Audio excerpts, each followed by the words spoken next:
Hi, it's Eminem again. Going to show you what you need for when you start learning to fish. But at the same time, I'm going to put everything on a table so you can see what I use when I go fishing. The thing is, what I'm going to show you is necessary things that you do need to fish, okay? So all you're going to see is my hands, not my ugly face. Thank you. Right, you're going to need bait. So this is my bait that I used the other day when I was down in Harvington. You need your bait. That's ground bait. As I said, I'm not very good at reading and writing. That's the bait I use. Yeah, that's a lovely bait, that is. Absolutely smells gorgeous. And of course, there's your micro pellets. Always carry a little pair of pliers. See them? Yeah, brilliant. You see me use them when I was doing the reels. Mixing tub.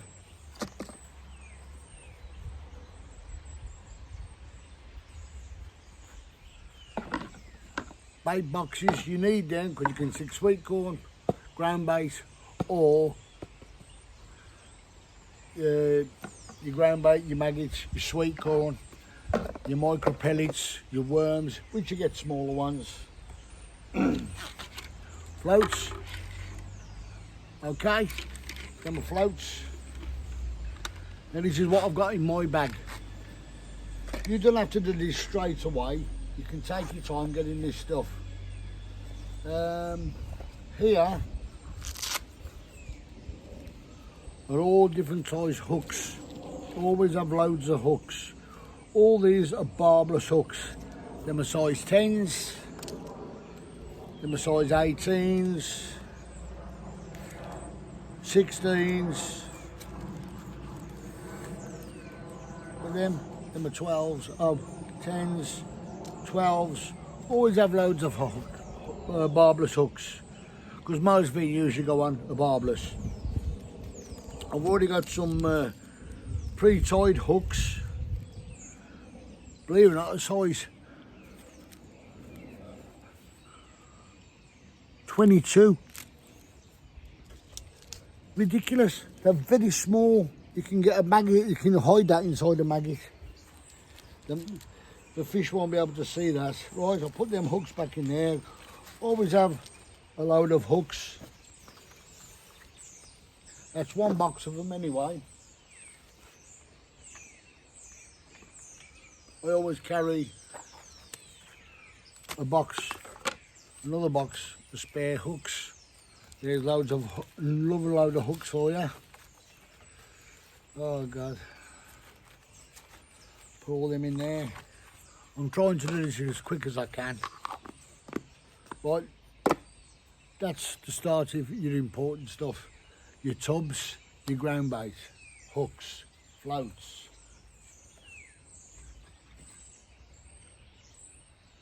That is for your method feeder. Got some scales. Fold up scales if you want to weigh your fish.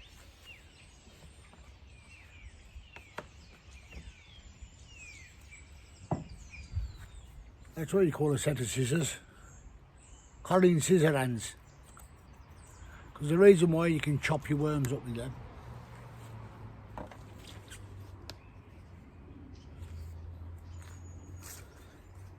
Imitation plastic baits. That's a grub and that's sweet corn. They're plastic. You can hook them on your hook, believe it or not, and they'll still stay on. They're brilliant.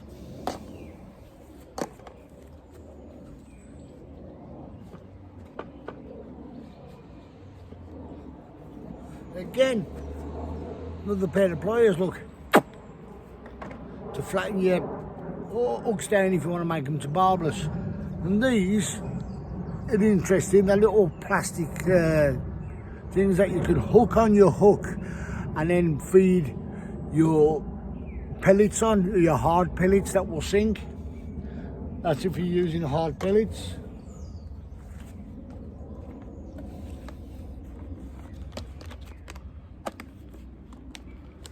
Oh God, here we go. Box of cage feeders. I always carry cage feeders just in case I'm doing no good on the method. That's a banjo, I don't use that one. But these, your feeders. Whoops. Trying to rush there now. I've got to put all this back, don't forget. Always take a bit of sellotape with you, you never know.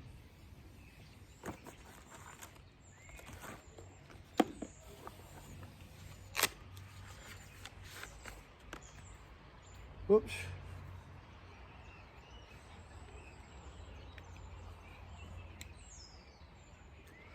Secateurs, I don't know what I got them for. Oh, just in case you can't get your hook out of a branch and you're finding it hard, cut the branch off and discard it in a safe place. Plus, it's got multi-tool knife, if I can get them, skizzers, little saw,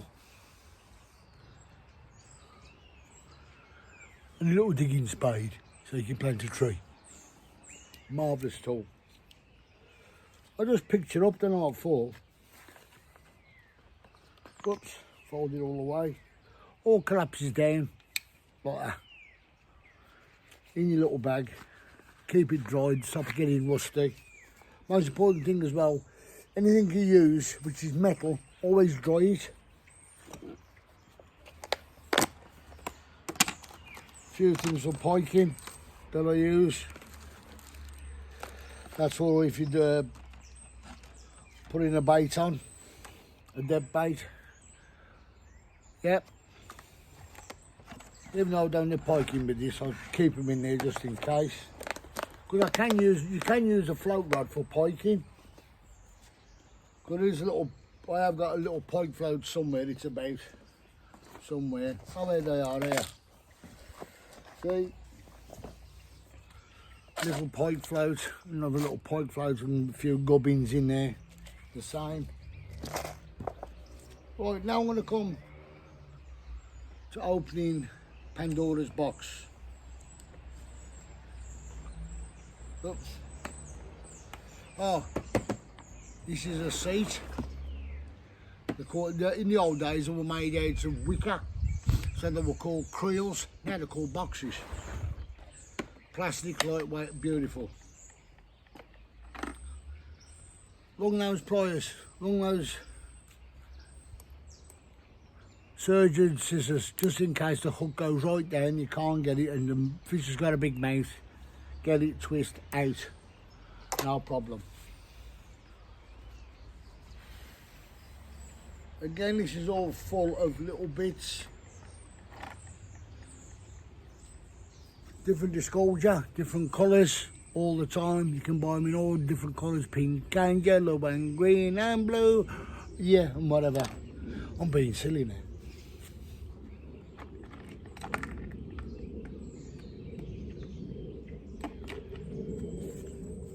When I said some of these carp fishermen use these floats to bring the fish up out of the water to put bait in, well, I modernised this one, put a little cage feeder on the bottom. The line goes through there, cast out, leave everything in there, it all sinks down and down, hopefully.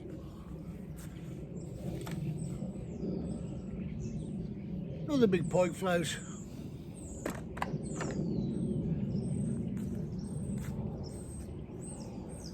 That looks a funny gadget, don't it?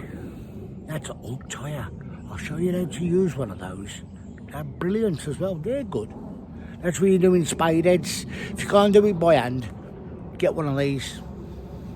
But I advise you to start with hooks will got a hole in the top, not the bottom, in the top. Yeah, okay. That goes back in there. That goes back in there. Goes back in there. Goes back in there. I'll put things away while I'm talking as well.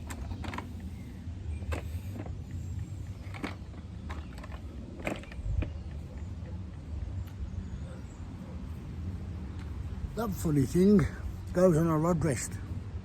Yeah, screw your rod rest in and that's a rod rest like that. Little cheapo thing I picked up off a magazine.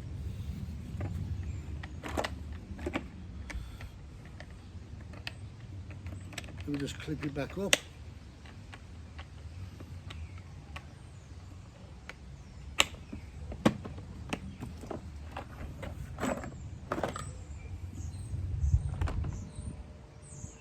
Thumper.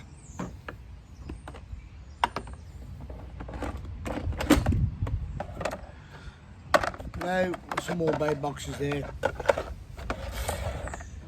You can ask, what's that for? Well, a lot of people use metal to put the brolly up. They're hollow and they are metal. People use a hammer. When you hammer something down with metal, it flattens the ends out. You can't get your brolly stem on top. So I use a plastic mallet where, as I've hit, as you can see, I've damaged the mallet instead of the thing I'm driving in, so I can put my brolly on safely with no, oh, I've gone and buggered it up. You get one of these, they're brilliant. Boom, ow. And of course, you got your fatapults, nail clips or scissors.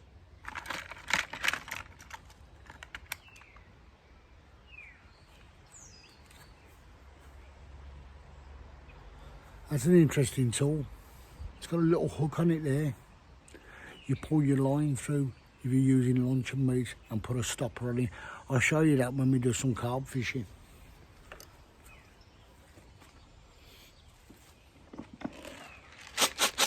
More bait.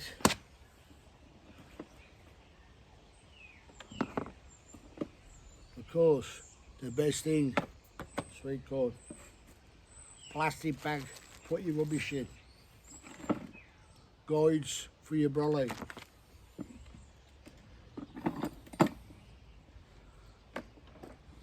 Oh, what have I found?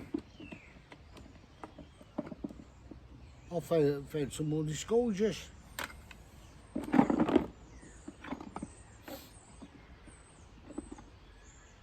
Now you hear me talk about a lead.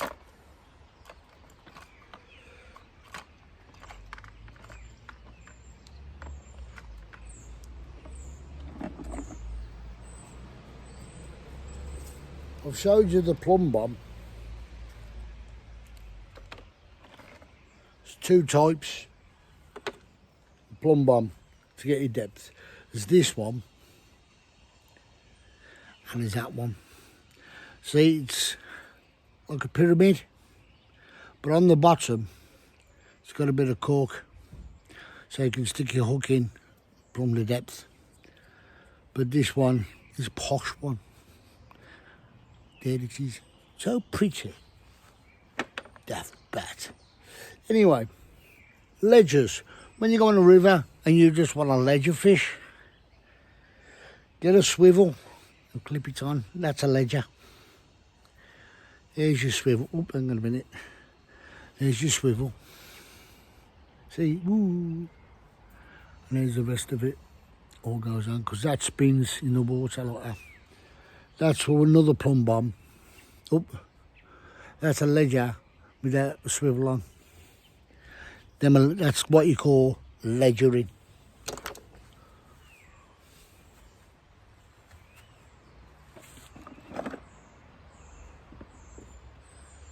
Another pair of pliers, spare line, can openers just in case you haven't got to open your can up.